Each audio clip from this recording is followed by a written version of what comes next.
Hey everyone, here is a quick follow-up video regarding the RX 6600 and the GTX 465 dual GPU setup. Some viewers have commented that I should use the GTX 465 as a frame generation card using the program called Lossless Scaling. And I had the same exact idea last year when I tried it, but the results were terrible and I managed to generate negative frames, or I guess ungenerate frames. All the footage here is captured using my phone camera, as this was the only reasonable option I had at hand to capture frame generated output. I just quickly wanted to go in, record the monitor, open up lossless scaling, start up frame generation, and show how GTX 465 handles lossless frame generation as a dedicated FG card. First up, I booted up Doom Eternal on medium settings 1440 by 1080p, rendering the game with the RX 6600 and outputting it to the CRT using the GTX 465. In this test spot with native rendering, I was getting about 140 frames per second. Then I configured lossless scaling at fixed 2x frame generation using the LSFG 3.1 algorithm at 75% flow scale. Then I selected GTX 465 as the frame generation card. Activating frame generation resulted the GTX 465 in generating negative frames, as my output frame rate dropped to about 110 FPS, with the base frame rate dropping to 55 FPS. That is a loss of 85 real frames, nearly a 60% loss of actual performance, and the generated frame rate is still lower than the native 140 FPS.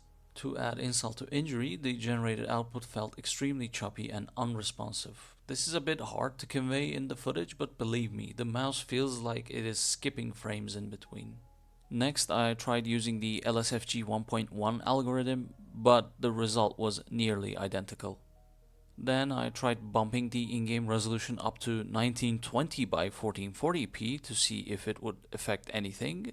Then I noticed the performance button in the LSFG 3.1 algorithm and decided to try it out. This time the native performance dropped from 100 to around 90 FPS according to MSI Afterburner, but the LSFG overlay claims that it dropped to 60 for some reason, but I did indeed manage to generate a slightly higher frame rate of 120, proving that the GTX 465 can technically generate frames. Using the performance toggle also solved the weird mouse skipping issue that I was complaining about, and the output felt smooth as butter. There wasn't any glaring motion artifacting apart from the occasional ghosting that comes with frame generation. With the discovery of the magical performance button and the weird 120 FPS ceiling that seems to be there, I decided to enable Ultra Nightmare settings plus ray tracing at 1920 by 1440p native resolution. Enabling frame generation at this state resulted in an objective, undeniable, nearly 2x frame generation from the GTX 465, which took us from about 34 frames per second to 68 frames per second at these brutal graphics settings. The output wasn't as smooth since the base frame rate was about 35, but it did work properly. There was no mouse skipping behavior to speak of. Next, I tested Dead Space Remake at 1920 by 1440p native resolution at high preset settings.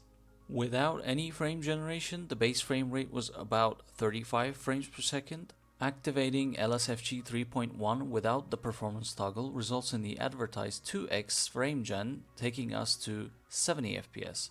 But again, the mouse movement feels unnaturally choppy and makes things harder to control compared to the base 35 frames per second.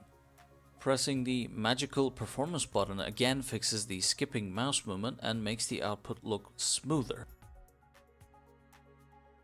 Just for fun, I tried using 3x frame gen, which still resulted in me getting 2x frame generation. I think this indicates that the GTX 465 only has the raw power to be able to do 2x frame generation at the best of times.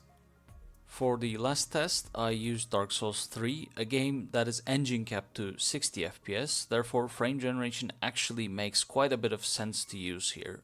The game is running at 1920 by 1440p native with black bars at max settings, and we are getting a nearly locked 60 FPS at the engine limit. Without the performance toggle, using the LSFG 3.1 algorithm, the GTX 465 generates up to 84-ish FPS, but takes our base frame rate down to 42 for some reason. As a result, the game is feeling less responsive compared to native, and skipping mouse movement is back again. Enabling the performance toggle, we get a buttery smooth 2x frame gen from 60 to 120 FPS, probably the best case out of the 3 games I tested here. The mouse movement and character responsiveness in-game felt nearly identical to the native 60 FPS Dark Souls 3, and I was seriously impressed by the result here. So yeah, the GTX 465 can indeed be used as a dedicated frame generation card as long as you use the performance toggle. There also seems to be a hard limit to the frame generation output around 120 FPS, so the in-game base frame rate should ideally be in the range of 30 to 60 FPS. Otherwise, you risk generating negative frames or ungenerating frames, degenerating frames. I personally think that using 30 to 60 FPS frame gen is kinda meh.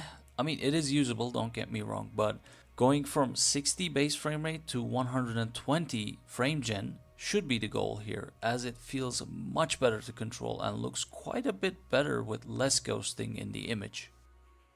Hey, here's a late edit. Apparently the GTX 465 can indeed do 3x frame gen in Dark Souls 3, specifically when LSFG is set to performance mode, so another win for the GTX 465. Thanks to the viewers who commented in the previous video for nudging me to test this aspect of the card, because I wouldn't even think that this antique card would be capable of frame gen, but turns out I was wrong. I am seriously impressed with the GTX 465. It still has some niche use cases even in a modern gaming setting. I would like to thank you all for watching this short follow-up. I'm going to try testing Linux on this machine next time, so stay tuned. If you've enjoyed the video, please like, comment, share, and subscribe.